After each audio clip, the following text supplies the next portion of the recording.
जैन साथियों, स्वागत है आप सभी का आपके अपने YouTube चैनल जी के जी एस के भंडारा पर। साथियों, आज की इस वीडियो में यूपी पुलिस भर्ती परीक्षा में पूछे जाने वाले जी के जी एस के 38 अति महत्वपूर्ण प्रश्नों का प्रैक्टिस सेट लेकर के आया हूं। साथियों, मैं आपको जी के जी एस की वही प्रश्न करा रहा हूँ जो पिछली विभिन्न प्रतियोगी परीक्षा में पूछे गए हैं और आने वाले समय में ये सारे प्रश्न आपकी भर्ती परीक्षा में पूछे जाने की इनकी पूरी संभावना है। तो साथियों, आज के इस प्रैक्टिस सेट को आप लोग पूरा करिएगा और प्रैक्टिस सेट को पूरा करने के बाद आपको अपना स्कोर कमेंट बॉक्स में शेयर करना और बताना है कि आपने हमारे इस जी के जी एस के 38 अति महत्वपूर्ण प्रश्नों के प्रैक्टिस सेट में से कितने प्रश्न हैं जो सही किए हैं और ये प्रैक्टिस सेट आपको कैसा लगा।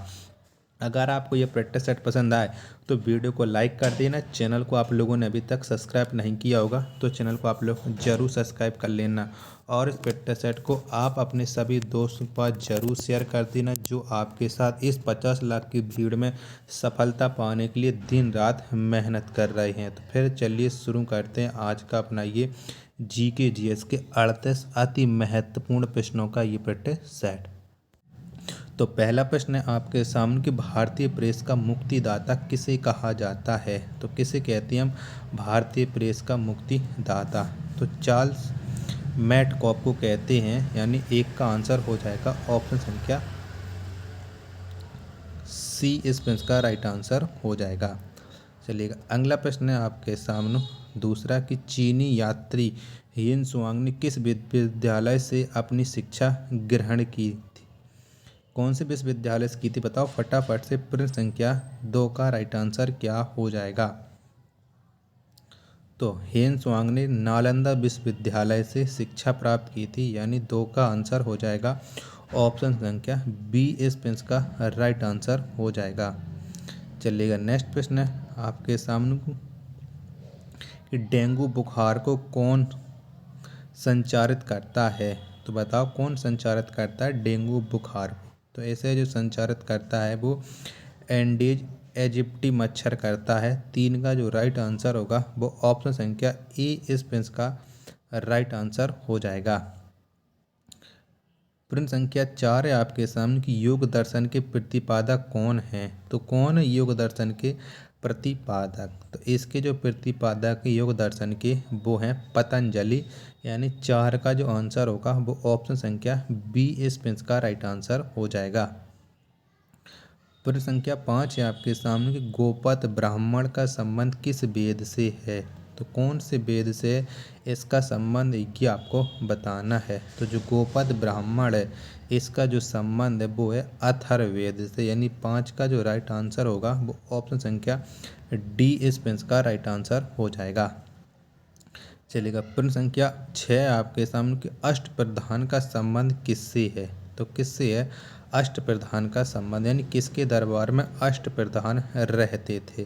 तो शिवाजी के दरबार में अष्ट प्रधान रहते थे, यानी 6 का जो राइट आंसर होगा वो ऑप्शन संख्या बी इस प्रश्न का राइट आंसर हो जाएगा। चलिएगा, नेक्स्ट प्रश्न है आपके सामने प्रश्न संख्या 7 है कि स्वराज पार्टी के संस्थापक कौन थे। तो कौन थे स्वराज पार्टी के संस्थापक। तो आप जानते हैं कि CR दत्त थे स्वराज पार्टी के संस्थापक, यानी 7 का जो आंसर होगा वो ऑप्शन संख्या सी इस प्रश्न का राइट आंसर हो जाएगा। चलिएगा, प्रश्न संख्या 8 है आपके सामने कि तारपीन का तेल किससे प्राप्त किया जाता है। तो किससे प्राप्त होता है तारपीन का तेल।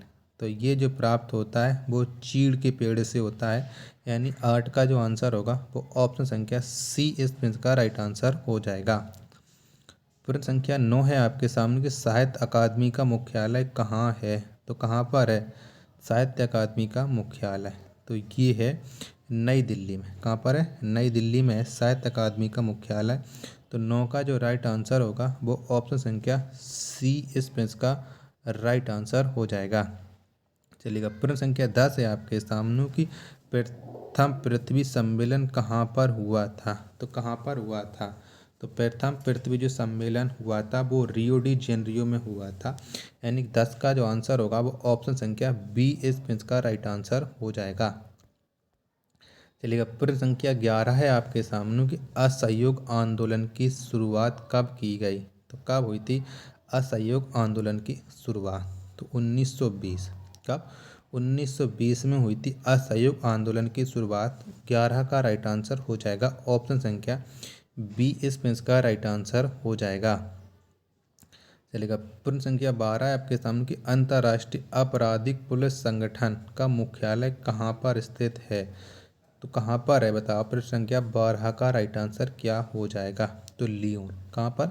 लियोन में इसका मुख्यालय। तो 12 का जो आंसर होगा वो ऑप्शन संख्या सी इसका राइट आंसर हो जाएगा। चलिएगा। प्रश्न संख्या 13 है आपके सामने कि बुद्ध की मृत्यु का प्रतीक क्या कहलाता है? तो कौन है बुद्ध की मृत्यु का प्रतीक, ये आपको बताना है। बताओ प्रश्न संख्या 13 का राइट आंसर क्या हो जाएगा?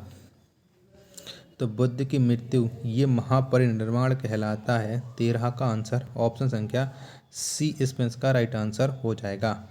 चलिएगा। प्रश्न संख्या 14 है आपके सामने की प्रतिशीतक के रूप में किसका प्रयोग होता है?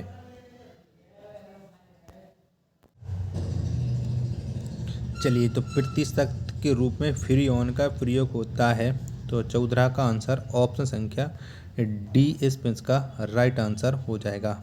चलिएगा। प्रश्न संख्या 15 आपके सामने कि पटना उच्च न्यायालय की स्थापना कब की गई? तो कब हुई थी पटना उच्च न्यायालय की स्थापना? तो ये हुई थी 1916 में पटना उच्च न्यायालय की स्थापना। 15 का आंसर ऑप्शन संख्या सी इसका राइट आंसर हो जाएगा। चलिएगा। प्रश्न संख्या 16 आपके सामने कि बुद्धा स्मृति पार्क कहाँ पर स्थित है? तो कहाँ पर है ये बुद्धा स्मृति पार्क? तो ये है पटना में। कहाँ पर? पटना में है। तो 16 का जो आंसर होगा वो ऑप्शन संख्या सी इसमें इसका राइट आंसर हो जाएगा। चलिएगा। प्रश्न संख्या 17 आपके सामने कि उर्वशी के लेखक कौन है? तो कौन है इस पुस्तक के लेखक उर्वशी के? तो उर्वशी के जो लेखक हैं वो हैं रामधारी सिंह दिनकर। तो 17 का जो राइट आंसर होगा वो ऑप्शन संख्या डी इसका राइट आंसर हो जाएगा। चलिएगा साथियों, अगला प्रश्न है आपके सामने 18 कि मुल्ला पेरियार बांध किस राज्य में है? तो कौन से राज्य में है ये मुल्ला पेरियार बांध? तो ये है केरल राज्य। कहाँ पर? केरल में है। तो 18 का आंसर ऑप्शन संख्या बी इसका राइट आंसर हो जाएगा। चलिएगा। प्रश्न संख्या 19 है आपके सामने कि पानीपत की दूसरी लड़ाई किन दो के बीच लड़ी गई थी? तो किन किन के मध्य हुई थी पानीपत की दूसरी लड़ाई? तो ये हुई थी हेमू एवं अकबर के बीच। किसके? हेमू एवं अकबर के बीच। 19 का आंसर ऑप्शन संख्या बी इसका राइट आंसर हो जाएगा। चलिएगा। प्रश्न संख्या 20 है आपके सामने कि अंडमान एवं कार निकोबार द्वीप समूह को कौन चैनल अलग करता है? तो बड़ा टाइपिंग मिस्टेक है, आप लोग समझ सकते हैं। तो अंडमान और निकोबार को 10 डिग्री चैनल अलग करता है। तो 20 का आंसर ऑप्शन संख्या बी इसका राइट आंसर हो जाएगा।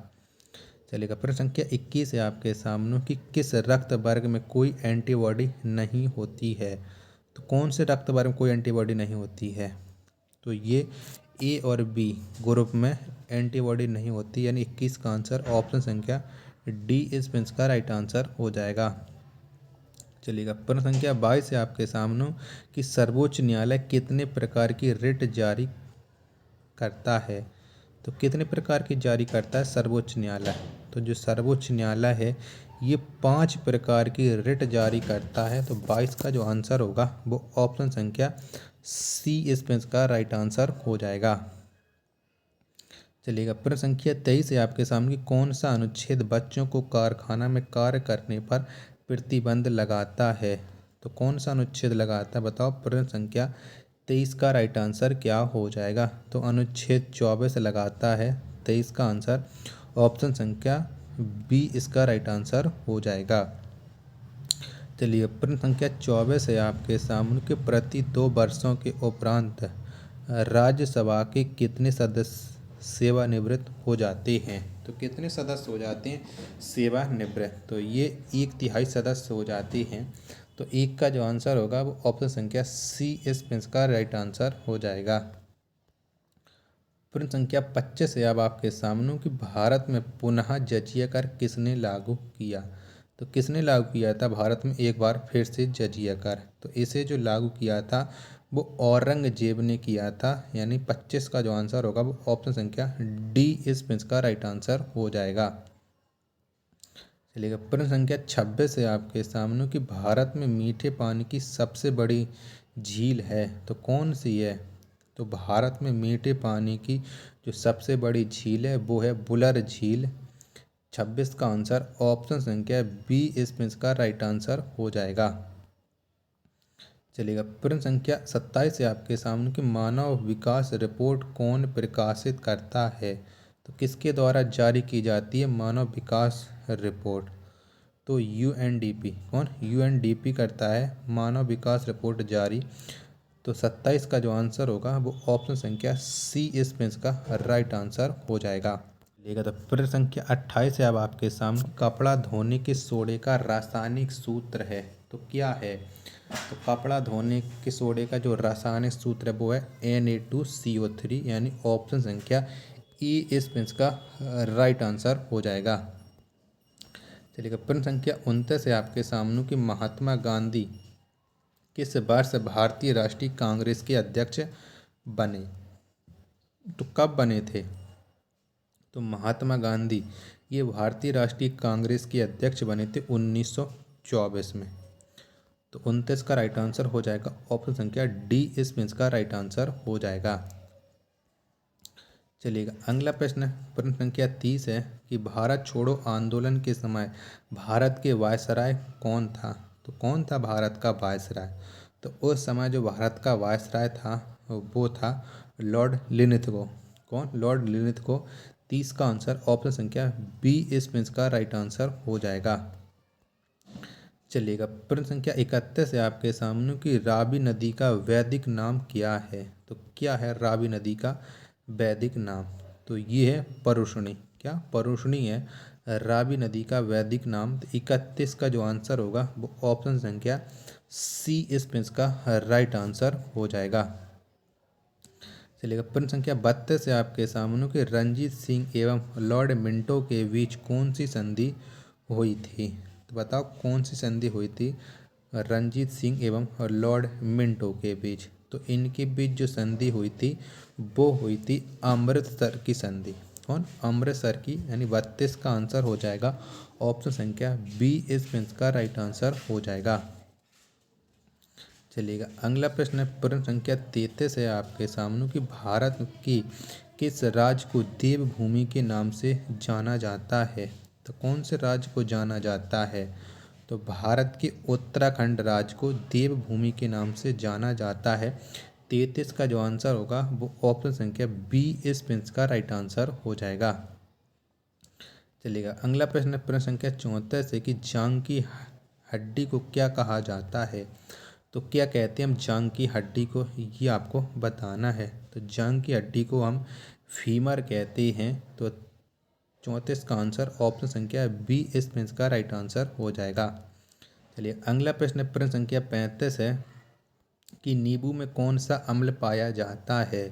तो कौन सा अम्ल पाया जाता है नींबू में? तो नींबू में पाया जाता है साइट्रिक अम्ल।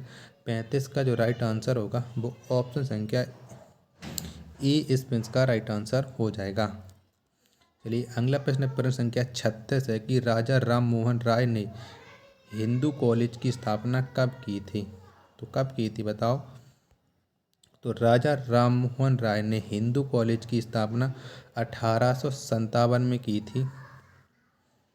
36 का आंसर ऑप्शन संख्या बी इसका राइट आंसर हो जाएगा। चलिए, प्रश्न संख्या 37 है कि नरौरा नाभिकीय विद्युत संयंत्र किस राज्य में है? तो कौन से राज्य में है नरौरा विद्युत संयंत्र? तो नरौरा ये है उत्तर प्रदेश में। तो 37 का जो आंसर होगा वो ऑप्शन संख्या डी इसका राइट आंसर हो जाएगा। चलिए, लास्ट प्रश्न है आज के इस वीडियो का कि राज्य विलय नीति को किसने प्रतिपादित किया? तो किसने किया था? तो राज्य विलय नीति को जो प्रतिपादित किया था वो डलहौजी ने किया था। 38 का आंसर ऑप्शन संख्या बी इसका राइट आंसर हो जाएगा। साथियों, अगर आपको ये वीडियो पसंद आई तो प्लीज़ वीडियो को आप लोग एक लाइक कर देना। चैनल को आप लोगों ने अभी तक सब्सक्राइब नहीं किया होगा तो चैनल को आप लोग जरूर सब्सक्राइब कर लेना। मिलते हैं अपने नेक्स्ट वीडियो में, तब तक के लिए धन्यवाद। जय हिंद मेरे प्यारे साथ।